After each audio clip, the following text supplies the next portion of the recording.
Hey guys, welcome back to another video. I'm your host, That One Camera Guy, and in this episode, we take a look at the Sigma 50-100 f1.8. Let's jump into it. First of all, when I heard about this lens when it was announced, I don't know, 7+ months ago, it really piqued my interest. And the reason why I was so fascinated about this lens is because it's the focal length that I typically would shoot indoor basketball, especially in high school gyms. Now, for those of you out there who've shot in indoor gyms, you know most high school gyms aren't lit very well, and you really need a fast prime. I typically will shoot anywhere from a 50mm prime or an 85mm prime for about 70% of what I would shoot for high school basketball. Now, on the off chance, I'll typically use a 70-200, my 120-300, or even my 1740 to get a variety of different shots, whether they're wides or even close-ups of player athletes. But seeing the 50-100 really piqued my interest because it was a zoom lens that kind of fit several primes, a 50, an 85, and even you could say covered a 100. So let's go ahead and jump into the build quality. Now, this is an art lens. It's not designed as a sports lens particular. You're not going to find any weather sealing on this lens like you'll find on the Sigma 120-300 Sports Series lens.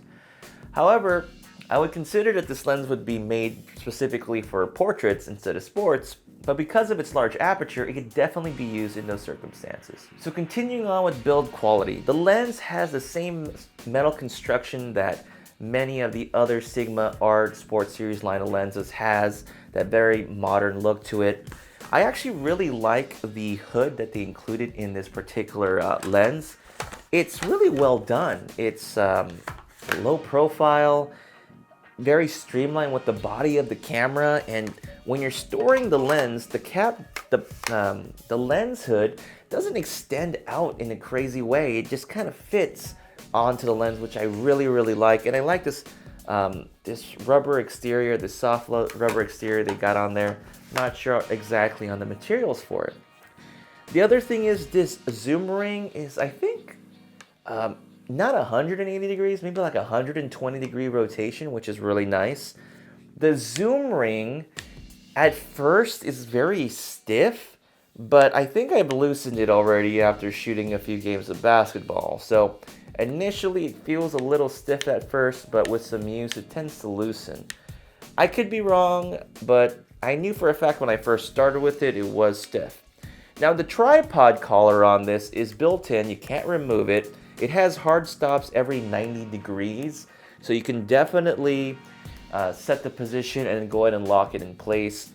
I will say that as far as construction, I like that they included this, especially if you have a lighter body camera on this particular lens. It's going to be a big problem, especially since it'll tip over or strain the mount of the actual camera. But I feel that the low profile tripod collar has its pros and cons. I do like the fact that it's easier to store the lens in a bag, but at the same time, the low profile actually gives you problems with ergonomics. Let's go ahead and talk about that next. So the ergonomics of using this lens on a small body can be quite challenging. I first started by mounting this lens on the Sony a6500.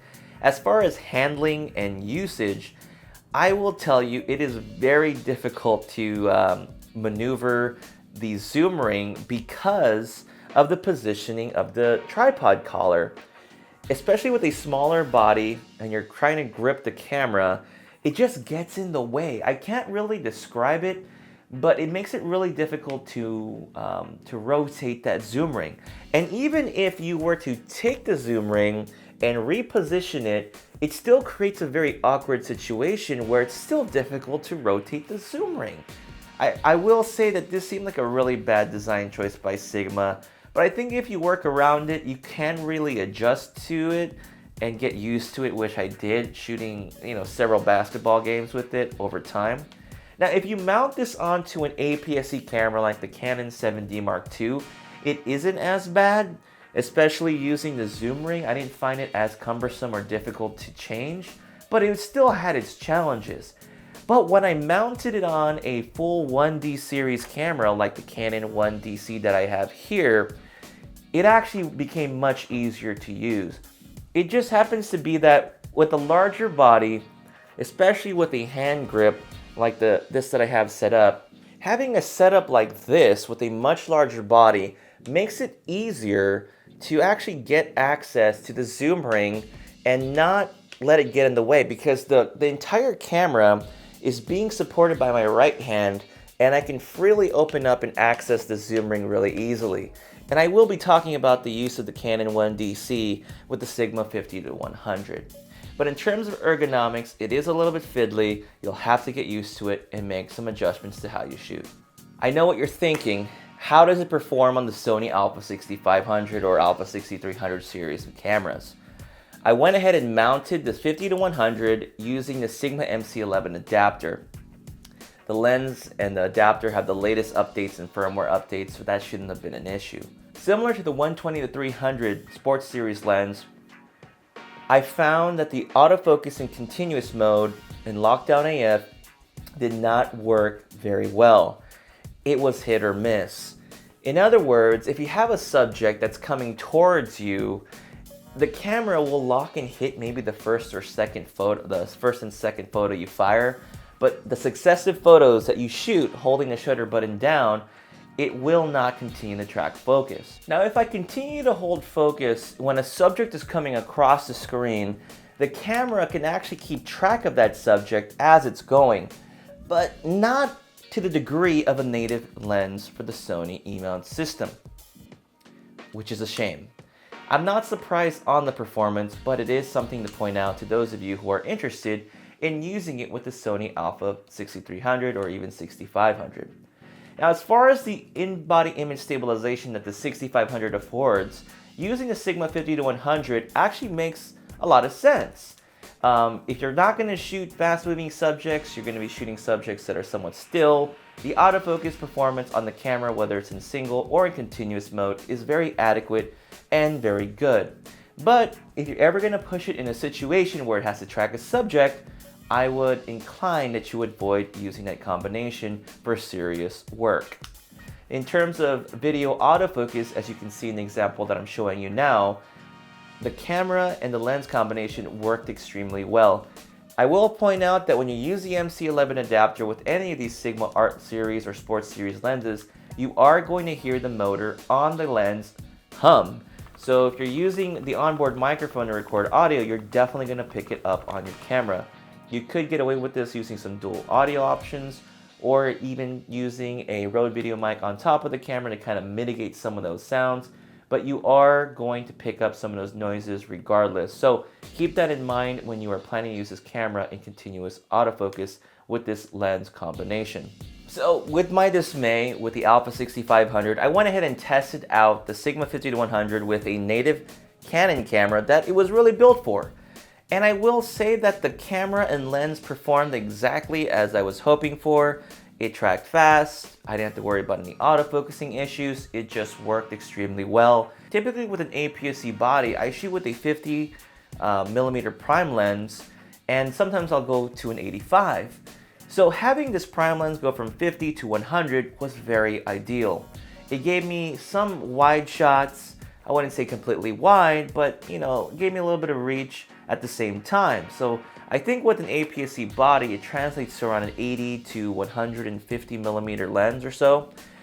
So you definitely get a lot of flexibility using it on an APS-C camera like this. Plus, because of that large aperture, you're able to keep your shutter speed high and your ISO low, giving you the best results possible when shooting with this combination. But what was really funny was that when I shot with the 7D Mark II, I didn't really feel that the photos jumped out to me like they were amazing. What I did find very interesting was when I shot with full frame. I know a handful of you out there are probably going to say you're crazy shooting with this lens on full frame. Typically, if I ever shoot full frame using basketball, for example, on my 5D Mark III, I would shoot with an 85mm, in this case the Sigma F1.8. And I would get some amazing results. I'd keep my shutter speed high, low ISO, and large aperture, and I could get some really great shots. But sometimes I like to shoot a little bit wider than that, and I couldn't do with the 85. Now in my high school gym, there isn't really a lot of space past the basketball rim under the baseline. There isn't a lot of space there for you to move around, and so I'm really limited getting some really interesting shots in those areas. Furthermore, when I tried shooting at the half-court range, sort of where the scorekeepers were at, I found that using the Sigma 50-100 on full frame was just a really nice area to get some photos. It went wide when I needed to go wide, and I got some reach when I needed to reach on the lens. Now I know what you're thinking, the camera lens combination vignettes, and you're absolutely right. The vignette on this lens is terrible at 50 millimeters. Now if you're shooting around 85 to 100, you will notice that the vignette has been significantly reduced, and you can typically clean it up and fix it up in Lightroom or in Photoshop. But for me personally, for what I shoot and what I do, having that heavy vignette at 50 millimeters doesn't really bother me all that much. Furthermore, I noticed that when I did shoot with this combination, I very rarely ever shot at 50 millimeters. But you can definitely see some of the examples that I'm showing you now. Just like I was saying, my needs are very different from everybody else's out there. I don't shoot for a wire service, I don't shoot for a magazine or for a specific website. I shoot for my own, the school yearbook, my own personal enjoyment, and for my own education. Because of those situations, it doesn't really bother me if there's a heavy vignette. I just care about capturing the action and the moment. And in some cases, the ability to go to 50 millimeters on the wide end really helps out. In some cases, I'm able to kind of crop out some of the vignettes on the images, and in some cases, I don't really care. It doesn't really bother me all that much. But I am going to say in terms of image quality, going from APS-C on the 7D Mark II to the Canon 1DC, the images just started to pop. As you can see in the examples, the images sort of come to life. That shallow depth of field, the sharpness in the images. For whatever reason, as soon as you start using full frame with this lens, the images look so sharp and they look so much better on full frame. Yes, you're going to get the vignette, but I think it's definitely worth it if you're willing to work around it. Now, if you're in that professional league and you shoot for a magazine or a wire service, then this is not the lens for you. But for those of us out there that love trying out lenses and trying out new gear and equipment to get different types of shots, I think this is a really fun lens to use. Folks, that's all I got for you in this video. If you have any questions about the Sigma 50-100, please leave them down below and I'll do my best to help you out. And if you do want to see more content about camera gear, Sony, Canon, or anything of that sort, consider subscribing. And with that said, I'm your host, That One Camera Guy, and I'll catch you on the next video. Bye.